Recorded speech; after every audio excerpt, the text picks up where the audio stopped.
This problem is an example of how we can use calorimetry to solve for the enthalpy of a chemical or physical process. So this says when sulfuric acid dissolves in water, a great deal of heat is given off. To measure it, 175 grams of water was placed in a coffee cup calorimeter and chilled to 10 degrees Celsius.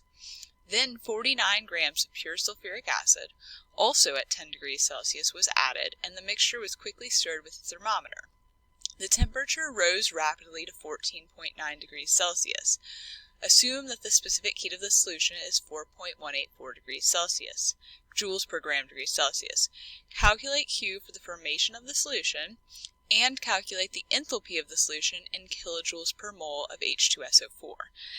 So first we'll start by calculating Q using Q equals mc delta T. And I'll write that up here. Q equals mc delta T. Now for the mass, we have to figure out the total mass of the solution, which is going to involve both the water and the sulfuric acid. And so we'll have to add both of those masses up to get our total mass. So in the problem, it says that we have 175 grams of water and that we have 49 grams of sulfuric acid. And I'm not writing full sig figs for each of these values, but we are going to add these up to get the total mass of the solution. SOLN is just an abbreviation for solution. So 175 plus 49 gives us a total mass of 224 grams. Our C, it says we can assume that the value for the specific heat of the solution is 4.184 joules per gram Celsius. So basically we can assume that the solution has the same specific heat as liquid water, 4.184 joules per gram degree Celsius. Then for our delta T, we need to look in the problem. It tells us that it was chilled to 10 degrees. The water and the sulfuric acid also started at 10 degrees. So there's our initial temperature, and then our final temperature, the temperature rose to 14.9 degrees Celsius.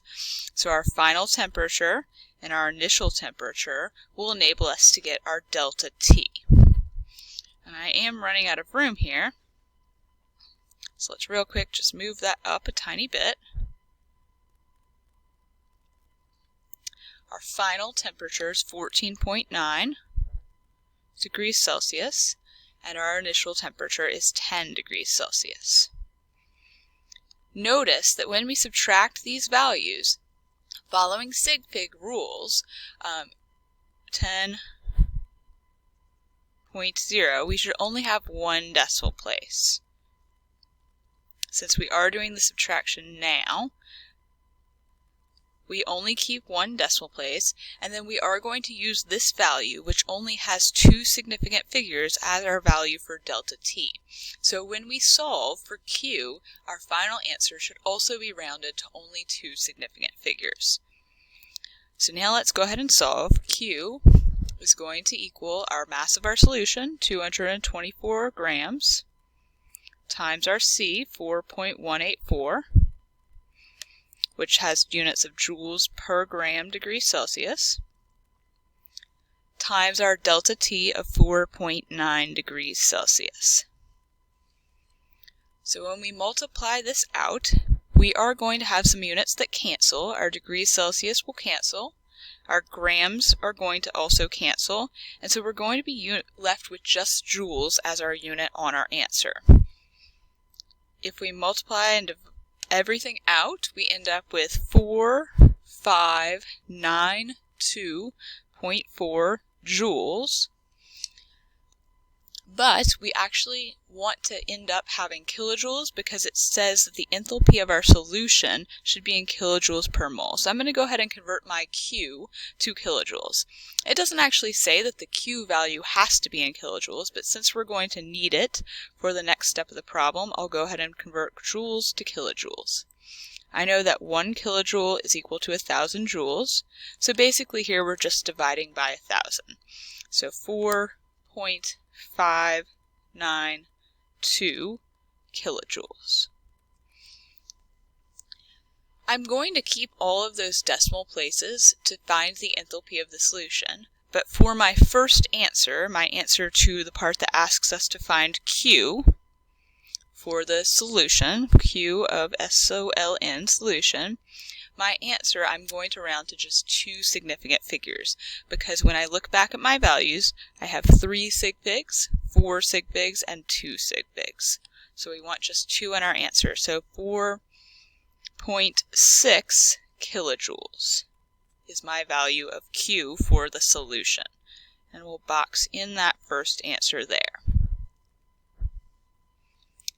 Next, we want to find the enthalpy of the solution in kilojoules per mole of H2SO4. To be able to do this, we first need to figure out how many moles of H2SO4 were used to prepare the solution. We have a mass of H2SO4 here, 49 grams, so we can convert that to a number of moles. So let's do just that. 49. And I will look at sig figs. It says 0.0 grams of H2SO4. And we're just doing a simple gram to mole conversion. 1 mole of H2SO4, I need to add up the molar mass to find. So 2 hydrogens. So let's see, 2 times 1 plus 32.07 plus 4 times 16.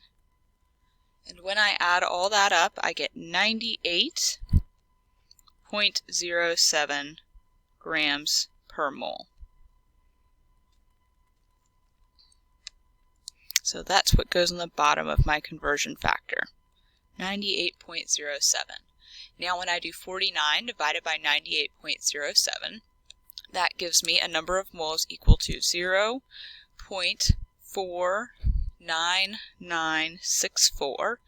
And of course that isn't correct sig figs, but this is not my final answer, so I'm not going to round this further at this point. This is my number of moles of H2SO4.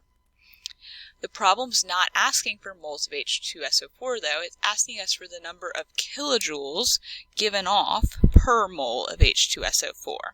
So we have our number of kilojoules up here, we have our number of moles down here, so we just need to divide 4.6 kilojoules by 0.49964 moles to get our number of kilojoules per 1 mole.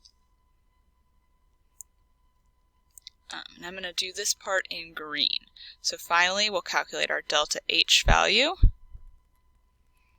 by doing 4, and I'm going to keep my unrounded number, 4.592 kilojoules divided by my number of moles, 0.49964 moles.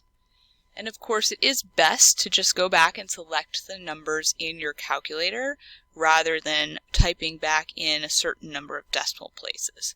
So delta H, when I divide all this out, I get 9.191 with some more decimal places, but since I'm only going to end up keeping 2 decimal places, this is enough, kilojoules per mole. And last, I need to round this to correct sig figs, so I should round to 2 significant figures. The 9 will make the 1 round up to a 2. And I also need to look at the sign on my delta H. So I know that we have 9.2 kilojoules per mole, but I'm not sure if this energy is being absorbed or being emitted. I need to look at whether the temperature is going up or down so I can determine whether the reaction is endothermic or exothermic. So since my temperature is going up, the temperature rose rapidly to 14.9 degrees, and it tells me that when the sulfuric acid dissolves, a great deal of heat is given off. I know that that means that my reaction is exothermic. So an exothermic reaction has a negative delta H value. So my final delta H value should be negative because the reaction is exothermic.